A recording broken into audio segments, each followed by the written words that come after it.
দিয়েছিলাম তোদের, সেটা তুমি আপনি ঠিক আছেন? সরি, আমি আসলে ধাক্কাটা না দিলে আরো বাজে কিছু হতো।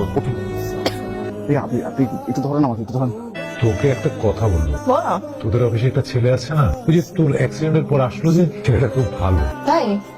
তুমি কি ওদের বাসায় আবার বিয়ের প্রস্তাব পাঠাতে চাচ্ছ নাকি? তোর আপত্তি আছে? আমার কোনো কিছুতে আপত্তি নেই, কিন্তু ওই যে আমার একটাই শর্ত, যৌতুক দিয়ে তারপর আমাকে বিয়ে করতে হবে। ওটা শেষ করবো না? নীলার বাবা ফোন করেছিল। কোন নীলের বাবা ফোন করছিল? একবার আমার তো অফিসে নীলার বাবা। ভদ্রলোকের সাথে আমার কথা হয়েছে। ভদ্রলোকের কথা বলতে কিন্তু আমার খুব পছন্দ হয়েছে। একটা কাজ করো, নীলার সাথে কথা বলে আমাকে জানা, তারপর ফাইনাল হবে বিষয়টা। আচ্ছা, দেখা করলে তো আমাকে জানাস কি বলবো। আপনি আমাকে বিয়ে করতে চান, রাইট? বাবা প্রস্তাব দিয়েছেন, আমি রাজি। আমার আপত্তি নেই, কিন্তু আমার একটা শর্ত আছে, আমি যৌতুক নিয়ে বিয়ে করবো। এখন আপনি বলুন, আমাকে যৌতুক দিয়ে বিয়ে করতে আপনি রাজি? কি কি যৌতুক দিতে হবে? নীলা ইসলামকে বিয়ে করতে হলে যৌতুক হিসাবে দিতে হবে 10 লক্ষ টাকা। এখন বলেন, আপনি রাজি? জি রাজি। ওকে। এর আগে যে মেয়ে যৌতুক দাবি করছে সে জানি বাসায় এসে আরো কত কিছু চায়। না মা, নীলা আপু অতটাও খারাপ না। ওই যে আগে যেরকম ছেলেরা মেয়েদের কাছ থেকে যৌতুক নিত, ওইটার প্রতিবাদ নেওয়ার জন্য নীলা আপা এখন যৌতুকের কথা বলছে। ভাইয়া, মা যেহেতু আপত্তি করতেছে, পারবে। ঠিক আছে, বিয়েটা যে করতেই হবে জীবনে, এটা তো আসলে কোথাও লেখা নেই, তাই না? মা, ভাইয়া আমাকে পছন্দ করে, বুঝতেছো না কিছু? ভাইয়া যদি ম্যানেজ করতে পারে, তুমি আর আপত্তি করো না, রাজি হয়ে যাও। আচ্ছা ঠিক আছে, আমি রাজি। যৌতুক দিয়ে না হয় বউ ঘরে আনবো, কিন্তু 10 লাখ টাকা কোত্থেকে জোগাড় করবো? ওয়াচ 30,000 আর আদার্স 20, সব মিলে 2 লাখ হইতেছে। আর ওই যে আগের 3 লাখ, টোটাল 5 লাখ হইতেছে। মাত্র 5 লাখ টাকা? আর 5 লাখ টাকা কোথায় পাবো? বেচারা ঘড়ি, ল্যাপটপ সবই তো বিক্রি করে দিচ্ছি। এটাই তো স্বাভাবিক বাবা, আমাদের দেশের কন্যা দায়গ্রস্ত পিতারা শুধু ঘড়ি আর ল্যাপটপ না, মেয়েদের যৌতুকের জন্য থানার ঘরটা পর্যন্ত বিক্রি করে দেয়। তুই এমন ভাবে কথা বলছিস যেন এই যৌতুক প্রথার জন্য আরেফিনে দায়ী। এখন তাই সব শাস্তি ওকেই পেতে হবে। আমি এটা একদমই বলছি না বাবা, আমি আরিফিন সাহেবকে দায়ী করছি না, আমি দায়ী করছি সমাজ ব্যবস্থাকে।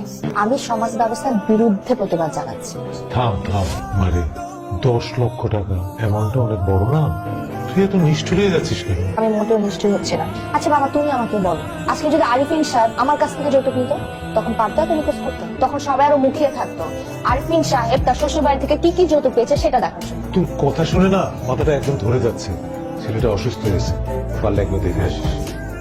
এই নে, ওই যে আমাদের গ্রামে যে জমি আছে তার দলিল। কি করব? এটা বিক্রি করে যৌতুকের টাকা জোগাড় করবি।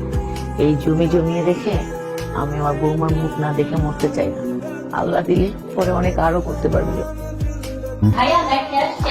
কেমন আছেন? জি ভালো।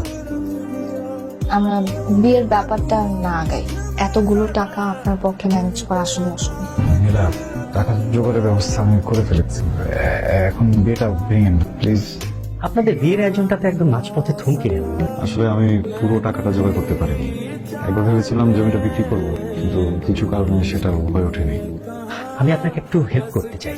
একটা সমিতি লাখে 2,000 টাকা ইন্টারেস্টে টাকা দিচ্ছে। আপনি যদি বলেন, আমি গ্রান্টার হয়ে তাদের কাছ থেকে টাকাটা নিয়ে আপনাকে দিতে পারি। হাফিজ ভাই, থ্যাংক ইউ। নীলা, তুমি যে টাকাটার কথা বলেছিলে এখানে পুরোটাই আছে। টাকাটা জোগাড় করতে খুব কষ্ট হয়েছে না তোমার? কিন্তু চিন্তা করো, কন্যা দায়গ্রস্ত পিতারা কত কষ্ট করে টাকাটা জোগাড় করে তার মেয়েদেরকে বিয়ে দেয়। আমি আসলে সমাজকে বোঝাতে চেয়েছিলাম যে যৌতুকের টাকাটা জোগাড় করা আসলে কতটা কষ্ট। তোমাকে একটা কথা বলতে চাই। বসেন, আপনি আমার একটা কাজ করে দিতে পারবেন? অবশ্যই ম্যাডাম, কি কাজ করতে হবে বলুন। আমি আপনাকে 5 লক্ষ টাকা দিব, টাকাটা আপনি আরিফিন সাহেবকে দেবেন, আর আমি যা যা বলছি আপনি আমাকে তাই তাই বলবেন, ঠিক আছে? এখন তো তার টাকাটা খুবই দরকার, আপনি যদি নিজে থেকে বলেন তাহলে তো নিবেন।